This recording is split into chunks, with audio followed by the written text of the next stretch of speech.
আসসালামু আলাইকুম বন্ধুরা, কেমন আছো? নিশ্চয়ই ভালো। আমিও ভালো আছি আলহামদুলিল্লাহ।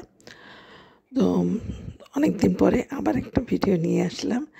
এখন একটু দেরি হচ্ছে, কারণ বুঝতেই পারো যে একটার পর একটা অনুষ্ঠান লেগে থাকে, আর ঠিক করে গুছিয়ে উঠতে পারি না।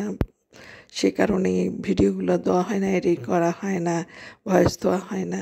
আর এডিট করলে ভয়েস দেওয়া হয় না, তাই জন্যে এই সময়ের জন্য দিতে পারি না। তো তার জন্য দুঃখিত। তোমরা সব কেমন আছো? নিশ্চয়ই ভালো। আর আমিও ভালো আছি আলহামদুলিল্লাহ। তো এটা হলো আমার ননদের ছেলের বিয়ে। তো তার জন্যে একটা ছোটোখাটো অনুষ্ঠান বাসায় করেছি, কারণ আমরা একটা মানে যে ভাত খাওয়ায়, ব্রাইডাল শাওয়ার মেয়েদেরকে বলে, ছেলেদেরকে কি বলে আমি বলতে পারবো না।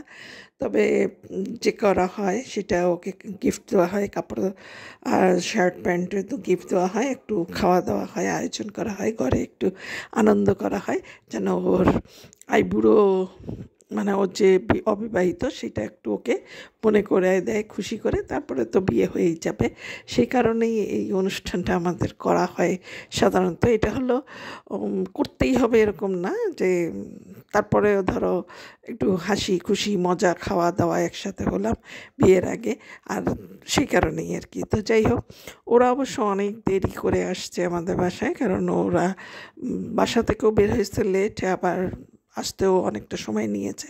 তো যাই হোক, আমি অনেক আইটেম করেছিলাম। বিফ ছিল, মাটন ছিল, চিকেন রোস্ট ছিল, চিংড়ি মাছ ছিল, টিকিয়া ছিল, ডিম ছিল, মাছ ভাজা ছিল, গোটা মুরগি ছিল, সালাদ ছিল।